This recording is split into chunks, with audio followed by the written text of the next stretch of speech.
사랑하는 성도님들, 솔직히 고백하겠습니다. 저도 신학교 가기 전에는 성경이 정말 어려웠습니다. 아니, 신학교 1학년 때도 어려웠습니다. 교회는 20년을 다녔는데 성경은 왜 이렇게 낯설고 어렵기만 한지 모르겠더라고요. 주일마다 목사님 설교는 은혜로운데 집에 와서 혼자 성경을 펼치면 무슨 말인지 하나도 이해가 안 됐습니다. 창세기는 그래도 재미있게 읽었습니다. 출애굽기도 모세 이야기가 나오니까 그럭저럭 읽었어요. 그런데 레위기 들어가니까 제사법, 정결법 이런 게 나오면서 완전히 멘붕이 왔습니다.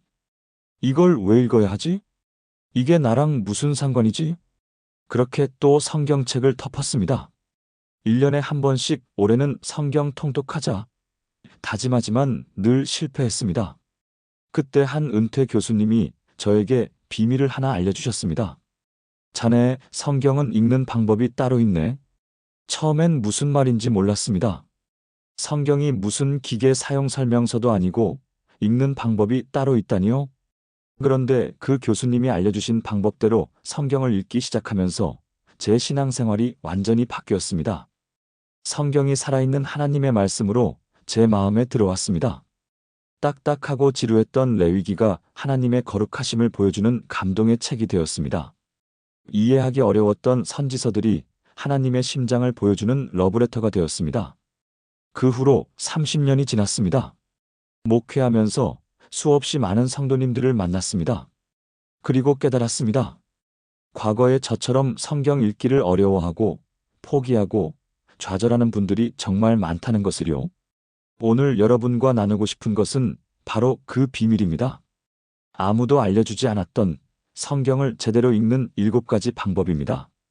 이 방법들은 제가 30년간 목회하면서 직접 경험하고 수천 명의 성도님들과 함께 나누면서 검증된 것들입니다. 어렵지 않습니다. 복잡하지도 않습니다. 하지만 여러분의 성경 읽기를, 아니, 여러분의 신앙생활 전체를 완전히 바꿔놓을 것입니다. 준비되셨습니까? 그럼 시작하겠습니다. 많은 성도님들이 성경을 그냥 책 읽듯이 읽습니다. 아침에 일어나서 커피 한 잔 마시고 성경책을 펼치고 그냥 읽기 시작합니다. 마치 신문 읽듯이 소설 읽듯이 말이죠. 그러다가 이해 안 되는 부분이 나오면 그냥 넘어갑니다.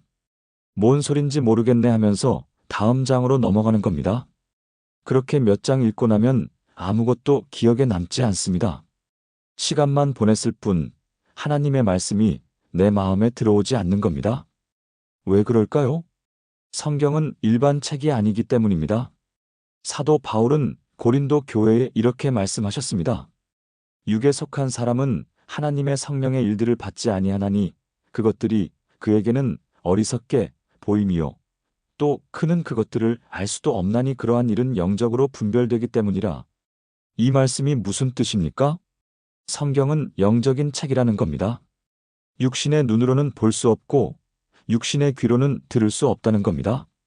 반드시 성령님의 도우심이 필요하다는 말씀입니다. 고린도 교회는 당시 매우 혼란스러웠습니다. 지혜롭다고 자처하는 사람들이 많았습니다.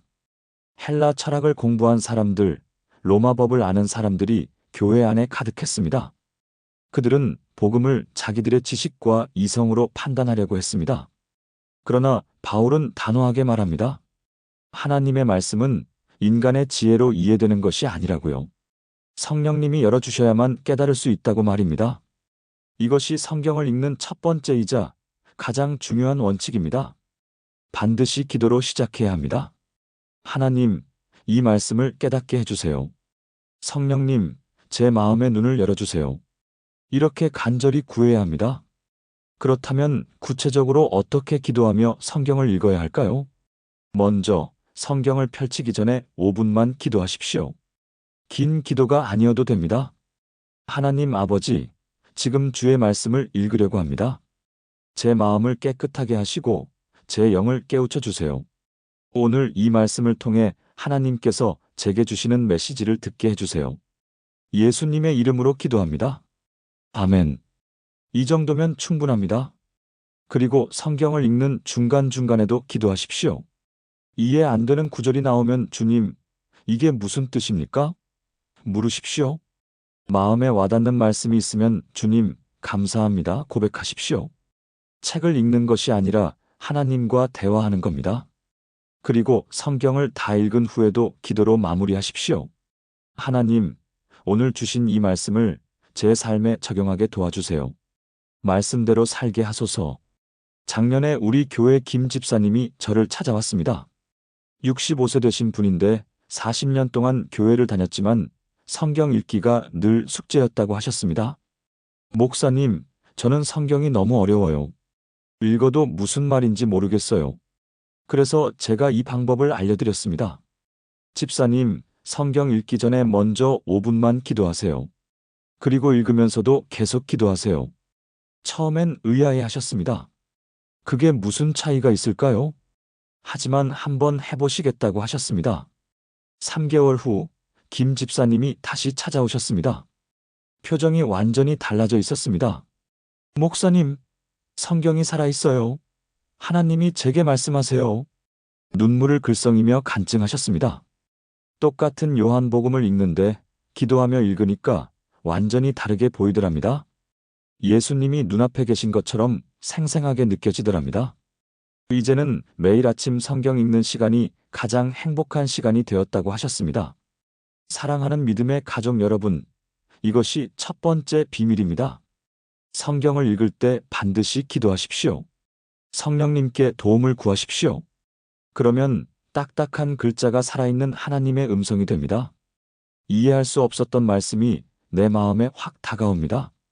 그런데 기도만으로는 부족합니다. 성경을 제대로 읽으려면 두 번째 비밀도 알아야 합니다. 바로 문맥을 파악하는 것입니다.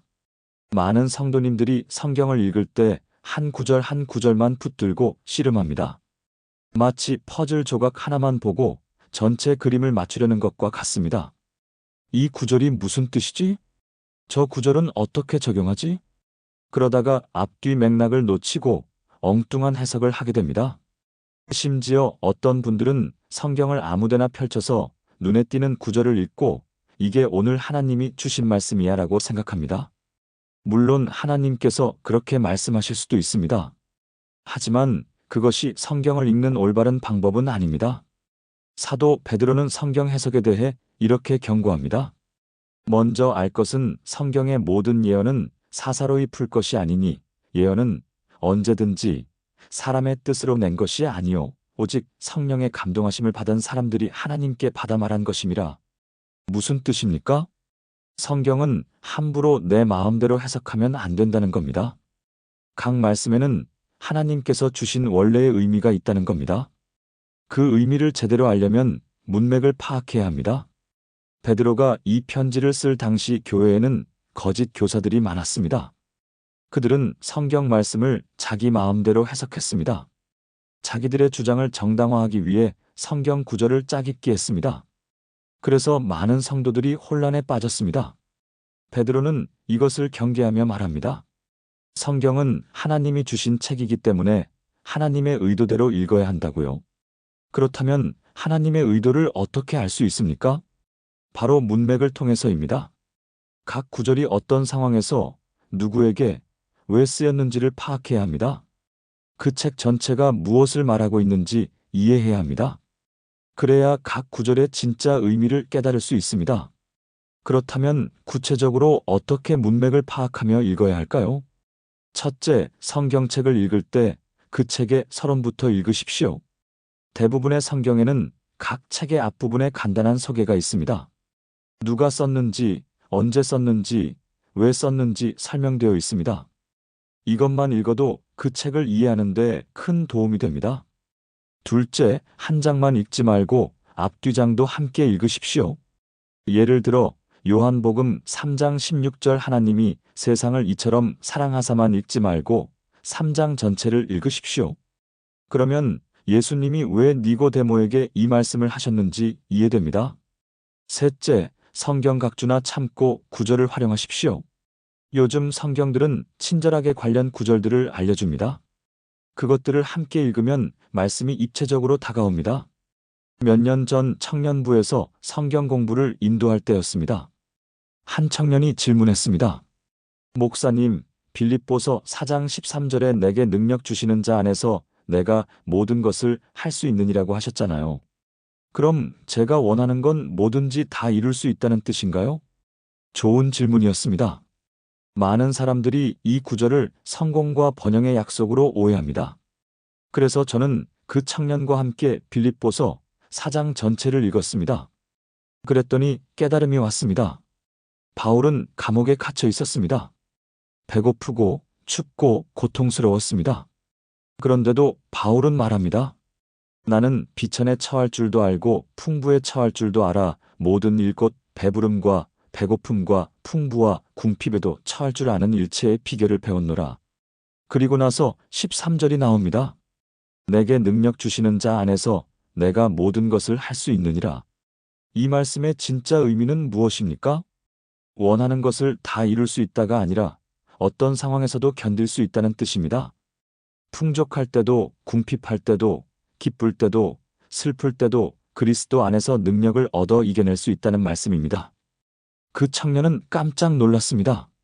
와, 문맥을 보니까 완전히 다르게 보이네요. 여러분, 이것이 두 번째 비밀입니다. 성경을 읽을 때 반드시 문맥을 파악하십시오. 한 구절만 보지 말고 전체를 보십시오. 그러면 하나님께서 정말로 하시고자 하는 말씀이 무엇인지 분명히 알게 됩니다. 왜곡되거나 오해된 해석에서 벗어날 수 있습니다. 그런데 문맥을 파악하는 것만으로도 부족합니다. 세 번째 비밀이 있습니다. 바로 묵상입니다. 요즘 시대는 빠른 것을 좋아합니다. 빨리 먹고, 빨리 보고, 빨리 듣습니다. 그러다 보니 성경도 빨리 읽으려고 합니다. 1년 1독, 심지어 1년 10독을 목표로 하는 분들도 계십니다. 물론 성경 전체를 읽는 것은 좋은 일입니다. 그러나 속도만 중요한 것은 아닙니다. 어떤 분들은 하루에 10장씩 읽습니다. 30분 만에 쭉 읽고 체크합니다. 오늘도 성경 읽기 완료. 하지만 읽고 나면 아무것도 기억나지 않습니다. 마음에 남는 것이 없습니다. 글자는 읽었지만 말씀은 받지 못한 겁니다. 시편 기자는 이렇게 노래합니다. 오직 여호와의 율법을 즐거워하여 그의 율법을 주야로 묵상하는도다. 그는 시냇가에 심은 나무가 철을 따라 열매를 맺으며 그 잎사귀가 마르지 아니함 같으니 그가 하는 모든 일이 다 형통하리로다. 여기서 주목할 단어가 있습니다. 묵상입니다. 히브리어로 하가라는 단어인데 원래 뜻은 되새김질하다입니다. 소가 먹은 풀을 계속 씹고 또 씹는 것처럼 하나님의 말씀을 계속 생각하고 또 생각하라는 겁니다. 이 시편은 복 있는 사람과 악한 사람을 대조합니다. 복 있는 사람은 어떤 사람입니까? 하나님의 말씀을 즐거워하고 묵상하는 사람입니다. 주야로 즉 밤낮으로 묵상한다는 것은 항상 말씀을 생각한다는 뜻입니다. 아침에 일어나서도 일하면서도 저녁에 쉬면서도 하나님의 말씀을 떠올립니다. 그러면 어떻게 됩니까? 시냇가에 심은 나무처럼 됩니다. 뿌리가 깊어 흔들리지 않습니다. 때를 따라 열매를 맺습니다. 잎이 마르지 않고 항상 푸릅니다. 이것이 묵상의 능력입니다. 단순히 많이 읽는 것보다 깊이 묵상하는 것이 훨씬 더 중요합니다. 그렇다면 어떻게 묵상하며 성경을 읽어야 할까요? 첫째, 한 번에 많이 읽지 마십시오. 하루에 한 장, 아니 반 장만 읽어도 됩니다. 중요한 것은 양이 아니라 질입니다. 둘째, 읽으면서 멈추십시오. 마음에 와닿는 구절이 있으면 거기서 멈춰서 생각하십시오. 이 말씀이 내게 무슨 의미일까? 이 말씀을 오늘 내 삶에 어떻게 적용할까? 이렇게 질문하며 깊이 생각하십시오. 셋째, 그 말씀을 하루 종일 마음에 담고 사십시오. 아침에 읽은 한 구절을 낮에도 떠올리고 저녁에도 생각하십시오. 일하면서도 밥 먹으면서도 걸어가면서도 그 말씀을 되새기십시오. 그러면 그 말씀이 내 삶 속으로 스며듭니다. 우리 교회 이 권사님은 올해 82세이십니다. 평생 성실하게 신앙생활을 하셨지만 늘 뭔가 아쉬웠다고 하십니다. 성경을 읽어도 금방 잊어버리고 은혜를 받아도 오래가지 않았다고요. 그러다가 작년에 제가 묵상에 대해 설교하는 것을 들으셨습니다. 그날부터 권사님은 성경 읽는 방법을 바꾸셨습니다.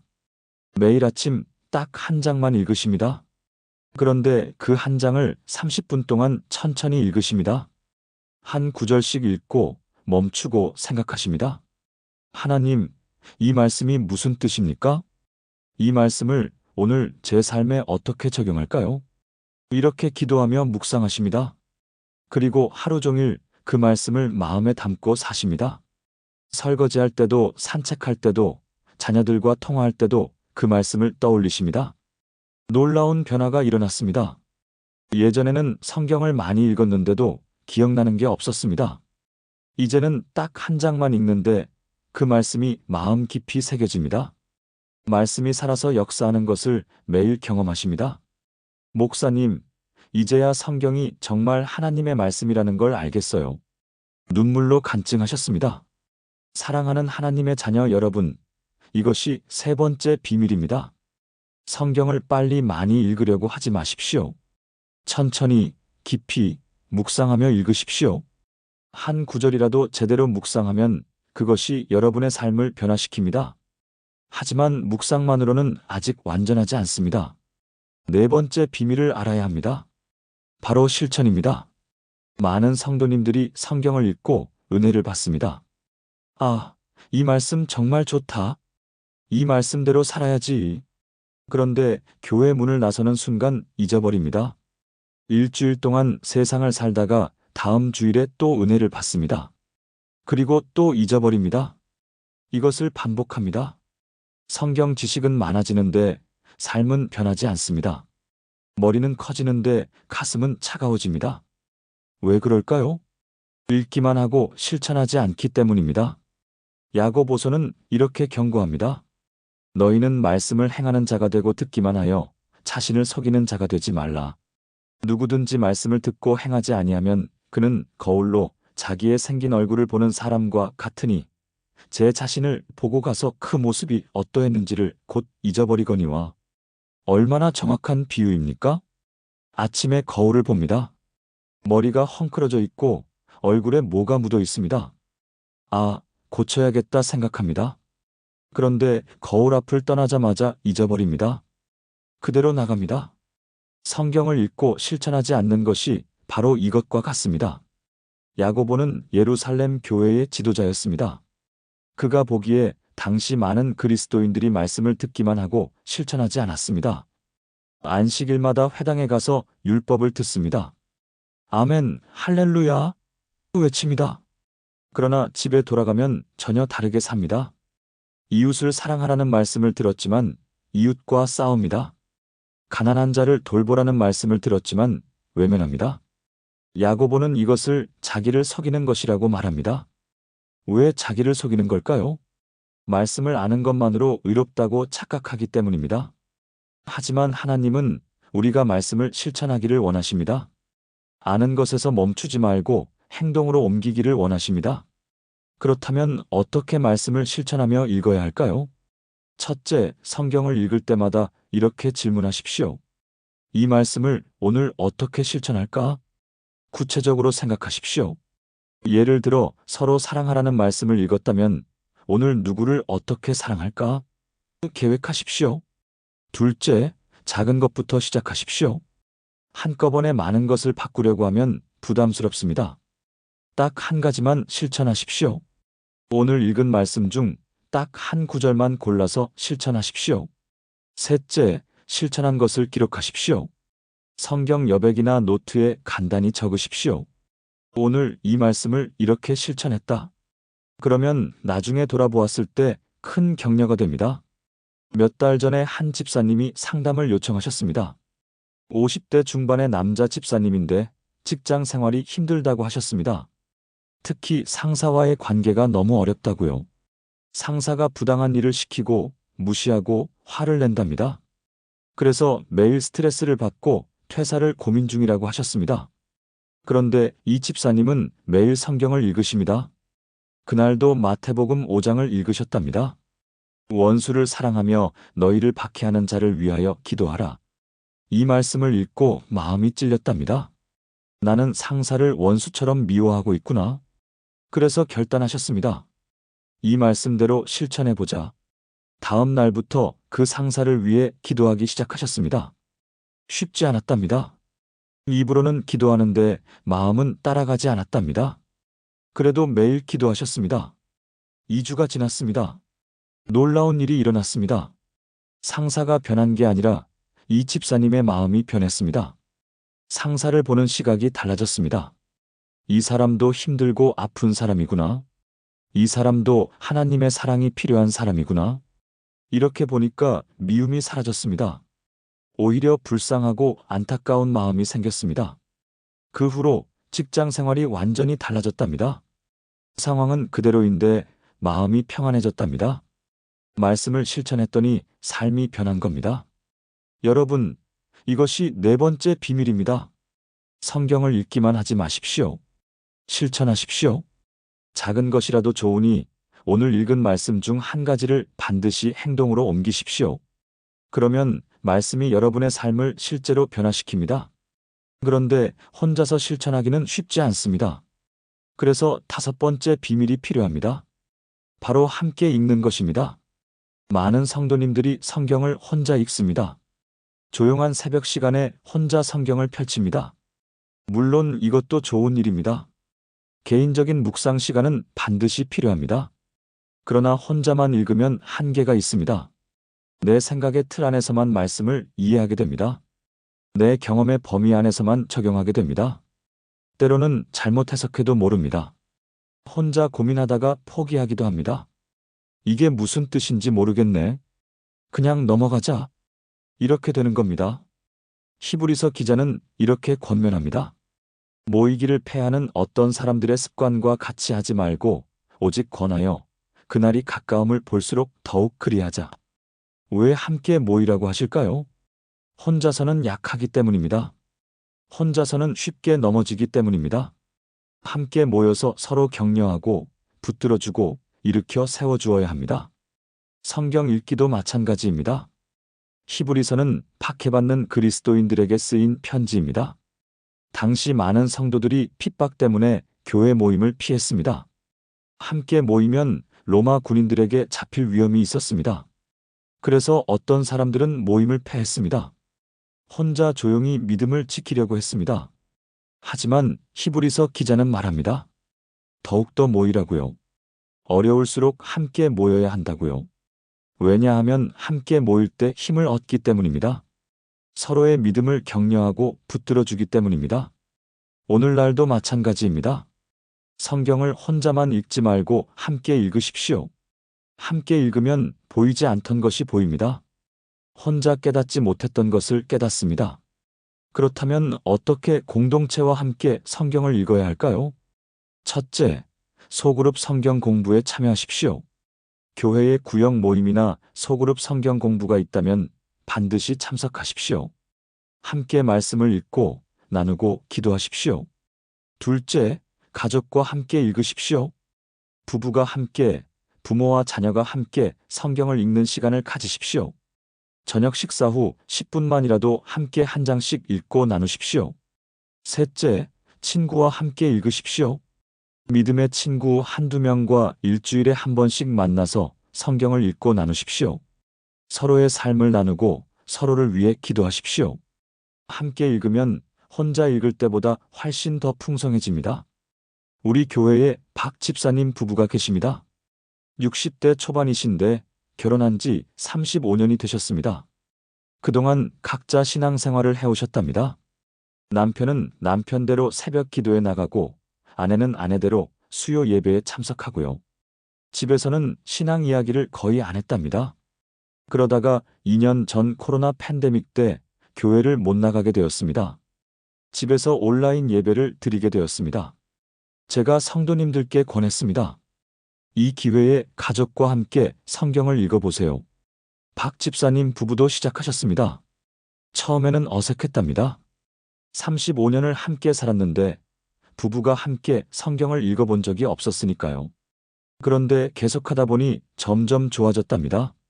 남편이 읽은 구절을 아내가 다르게 해석합니다. 여보, 나는 이 구절이 이렇게 보이는데? 그러면 남편이 또 다른 관점을 제시합니다. 그런데 여기 앞부분을 보면 이런 의미도 있지 않을까? 이렇게 대화하며 읽으니까 말씀이 입체적으로 다가왔답니다. 혼자 읽을 때는 보이지 않던 것이 함께 읽으니 보였답니다. 더 놀라운 것은 부부 관계가 좋아졌다는 겁니다. 말씀을 나누다 보니 서로의 마음을 더 깊이 알게 되었답니다. 서로를 위해 기도하게 되었답니다. 이제는 매일 저녁 부부가 함께 성경을 읽는 것이 가장 행복한 시간이 되었답니다. 목사님, 35년 전에 이렇게 했어야 했는데 이제야 알았어요. 웃으며 말씀하셨습니다. 믿음의 가족 여러분, 이것이 5번째 비밀입니다. 성경을 혼자만 읽지 마십시오. 공동체와 함께 읽으십시오. 가족과 친구와 소그룹과 함께 읽으십시오. 함께 읽으면 말씀이 더 풍성해지고 신앙이 더 깊어지고 관계가 더 좋아집니다. 그런데 여기까지 5가지 비밀을 나눴습니다만 아직 2가지가 더 남았습니다. 6번째는 무엇일까요? 바로 꾸준함입니다. 많은 성도님들이 성경 읽기를 시작합니다. 새해가 되면 올해는 성경 통독하겠다 결심합니다. 창세기 1장부터 시작해서 며칠은 잘 읽습니다. 그런데 일주일쯤 지나면 슬슬 힘들어집니다. 오늘은 좀 피곤한데 내일 몰아서 읽으면 되지 뭐. 이렇게 하루 건너뛰고 이틀 건너뛰고 결국 포기합니다. 2월이 되면 이미 착심 3일이 되어버립니다. 왜 그럴까요? 꾸준함이 없기 때문입니다. 예수님은 제자들에게 이렇게 말씀하셨습니다. 손에 쟁기를 잡고 뒤를 돌아보는 자는 하나님의 나라에 합당하지 아니하니라. 무슨 뜻입니까? 한번 시작했으면 끝까지 가라는 겁니다. 중간에 포기하지 말라는 겁니다. 뒤돌아보지 말고 앞을 향해 계속 나아가라는 겁니다. 성경 읽기도 마찬가지입니다. 한번 시작했으면 꾸준히 계속해야 합니다. 예수님이 이 말씀을 하신 배경을 보면 흥미롭습니다. 어떤 사람이 예수님께 와서 말합니다. 주여, 내가 주를 따르리이다마는 먼저 내 가족과 작별하게 허락하소서. 언뜻 보면 합리적인 요청입니다. 가족에게 인사하고 가겠다는데 뭐가 문제입니까? 하지만 예수님은 단호하게 거절하십니다. 왜냐하면 이것이 핑계일 수 있기 때문입니다. 먼저 이것하고 나중에 따르겠습니다. 이렇게 미루다 보면 영원히 따르지 못합니다. 쟁기를 잡고 밭을 가는데 자꾸 뒤를 돌아보면 어떻게 됩니까? 밭고랑이 구부러집니다. 제대로 밭을 갈 수 없습니다. 신앙생활도 마찬가지입니다. 시작했으면 뒤돌아보지 말고 꾸준히 계속해야 합니다. 특히 성경 읽기는 꾸준함이 생명입니다. 그렇다면 어떻게 꾸준히 성경을 읽을 수 있을까요?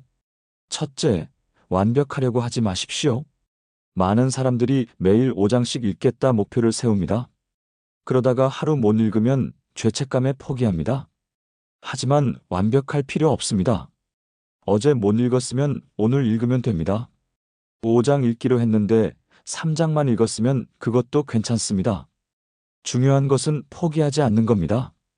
둘째, 습관을 만드십시오. 매일 같은 시간, 같은 장소에서 성경을 읽으십시오. 아침에 일어나자마자 커피 마시기 전에 딱 10분만 읽으십시오. 처음에는 의식적으로 해야 하지만 3주 정도 지나면 습관이 됩니다. 습관이 되면 하지 않으면 오히려 이상합니다. 셋째, 작은 것부터 시작하십시오. 처음부터 욕심내지 마십시오. 하루에 1장, 아니 반장부터 시작하십시오. 중요한 것은 매일 읽는 겁니다. 적게 읽더라도 매일 읽으십시오. 그러면 점점 늘어납니다. 작년에 우리 교회 청년부에 대학생 1명이 등록했습니다. 20세 여학생인데 고등학교 때 교회를 다녔지만 대학 와서는 안 나왔답니다. 그런데 우연히 친구 따라 청년부에 왔고 다시 신앙생활을 시작했습니다. 저는 그 학생에게 권했습니다. 매일 성경 읽기를 시작해보면 어떨까? 그 학생이 대답했습니다. 목사님, 저 작심 3일이에요. 맨날 시작했다가 포기해요. 그래서 제가 말했습니다. 그럼 이렇게 해봐. 하루에 딱 10절만 읽어. 딱 10절. 그 이상도 말고. 그 학생이 의아해했습니다. 10절요? 그것만요? 응, 그것만. 대신 매일 읽어. 하루도 빠짐없이. 그 학생이 시작했습니다.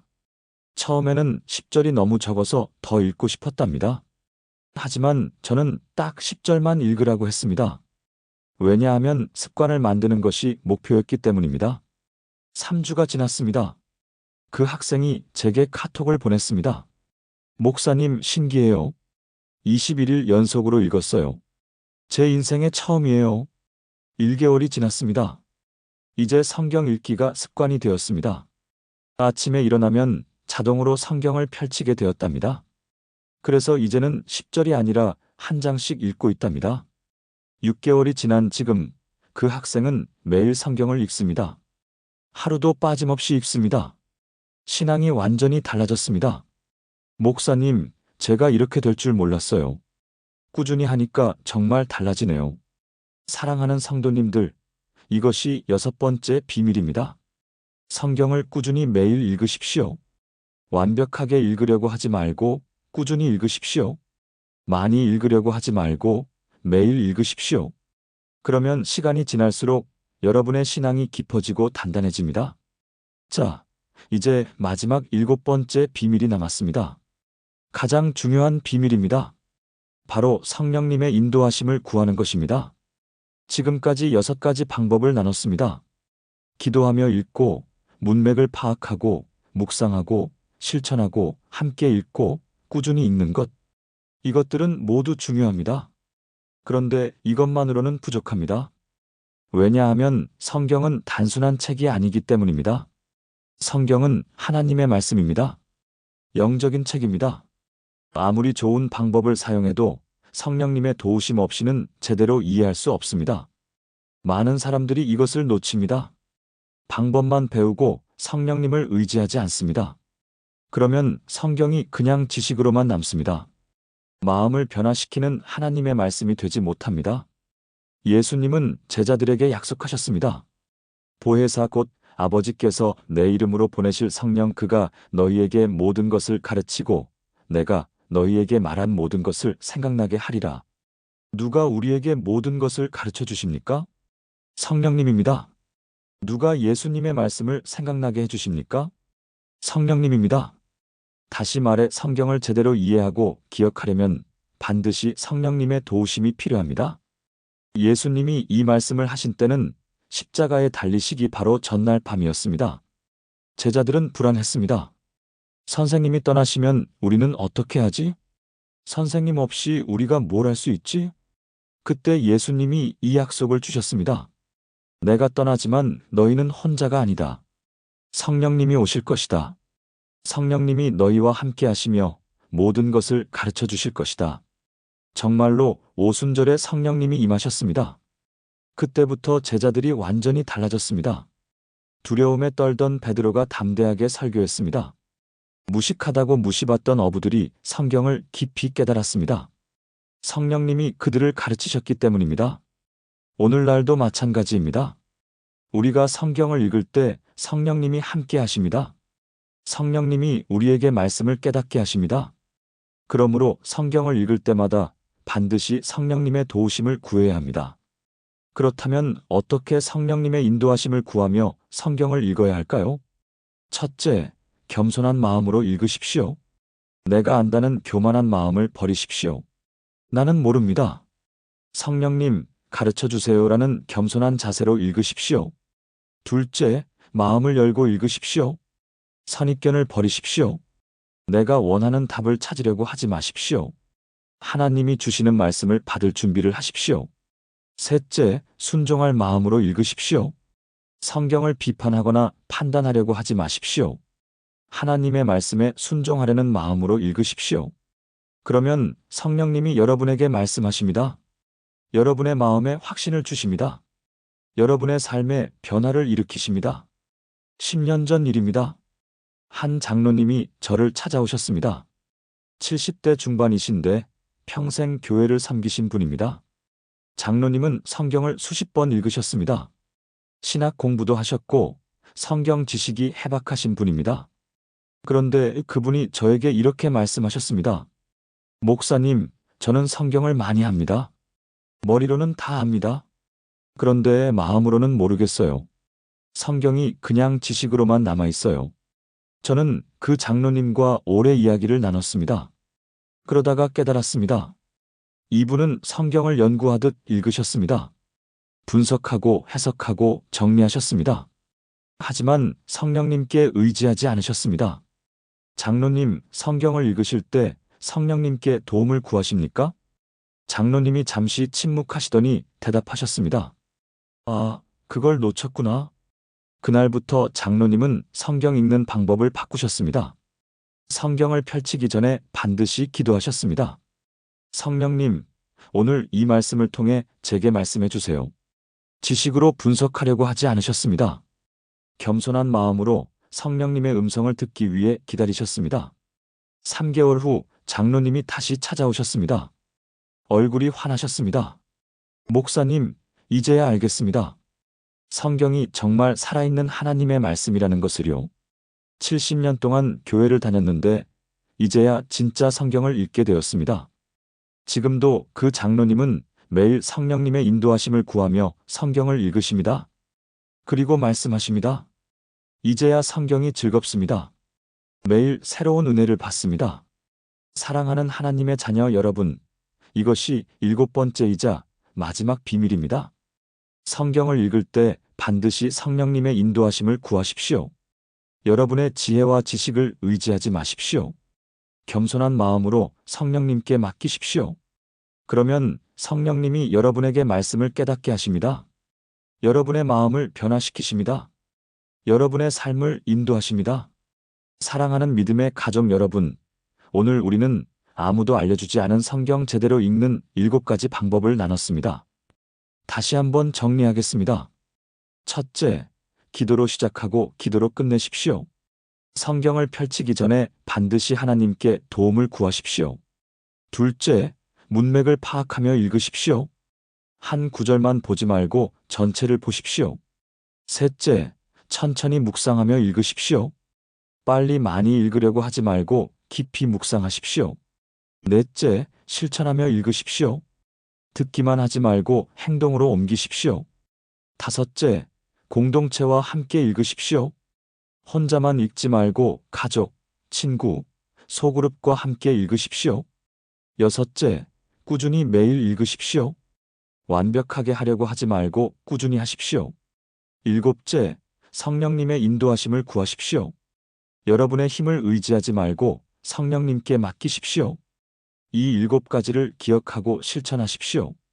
그러면 성경이 여러분에게 완전히 새로운 책이 될 것입니다. 딱딱하고 어려웠던 성경이 살아있는 하나님의 음성이 될 것입니다. 지루하고 무의미했던 성경 읽기가 가장 기쁘고 은혜로운 시간이 될 것입니다. 여러분의 신앙이 깊어지고 삶이 변화되고 하나님과의 관계가 친밀해질 것입니다. 오늘 이 영상이 도움이 되셨다면 좋아요 버튼을 눌러주세요. 그리고 댓글로 여러분의 성경 읽기 경험을 나눠주세요. 어떤 방법이 가장 도움이 되었는지, 어떤 변화가 있었는지 함께 나누면 좋겠습니다. 구독과 알림 설정도 부탁드립니다. 앞으로도 여러분의 신앙생활에 실제로 도움이 되는 콘텐츠를 계속 만들어 가겠습니다. 사랑하는 성도님들, 하나님께서 여러분의 성경 읽기에 풍성한 은혜를 더하시길 기도합니다. 여러분이 매일 하나님의 말씀을 묵상하며 주님과 더 깊이 교제하시길 축복합니다. 말씀이 여러분의 삶을 인도하고 여러분의 길을 밝히고 여러분의 영혼의 생수가 되기를 간절히 기도합니다. 주님의 이름으로 축복합니다. 샬롬.